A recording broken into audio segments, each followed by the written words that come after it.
திருப்பூர் மாவட்டம் சாமளாபுரம் பகுதியில் கட்சி சார்பற்ற விவசாயிகள் சங்கம், ஏர்முனை இளைஞர் அணி, நொயல் ஆறு நன்னீருக்கான இயக்கம் சார்பில் கட்சி சார்பற்ற விவசாயிகள் சங்கத்தின் மறைந்த முன்னாள் தலைவரும் முன்னாள் சட்டமன்ற உறுப்பினருமான என்.எஸ். பழனிசாமி அவர்களின் 83வது பிறந்த நாளை முன்னிட்டு திருவுருவப் படத்திற்கு மலர் மாலை அணிவித்து மலர் தூவி மரியாதை செலுத்தப்பட்டது.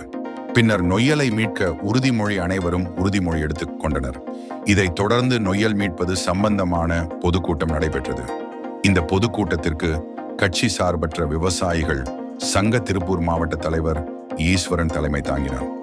இந்த பொதுக்கூட்டத்தில் சிறப்பு அழைப்பாளர்களாக சூலூர் சட்டமன்ற தொகுதி உறுப்பினர் விபி கந்தசாமி, பாரதிய ஜனதா கட்சியின் விவசாய அணி மாநில தலைவர் ஜி.கே. நாகராஜ், சாமளாபுரம் பேரூராட்சி மன்ற தலைவர் விநாயகா பழனிசாமி ஆகியோர் சிறப்பு அழைப்பாளர்களாக கலந்து கொண்டனர். மேலும் இந்த பொதுக்கூட்டத்தில் கட்சி சார்பற்ற விவசாயிகள் சங்கத்தின் மாநில தலைவர் ஏ.கே. சண்முகம், கட்சி சார்பற்ற விவசாயிகள் சங்கத்தின் மாநில செயல் தலைவர் என்.எஸ்.பி. வெற்றி, ஏர்முனை இளைஞர் அணி மாநில செயலாளர் சுரேஷ், கட்சி சார்பற்ற விவசாயிகள் சங்கத்தின் சாமளாபுரம் பகுதி தலைவர் பத்மநாபன், கட்சி சார்பற்ற விவசாயிகள் சங்கத்தின் மாவட்ட ஒருங்கிணைப்பாளர் மயில்சாமி மற்றும் விவசாயிகள், பொதுமக்கள் உள்பட பலர் கலந்து கொண்டனர்.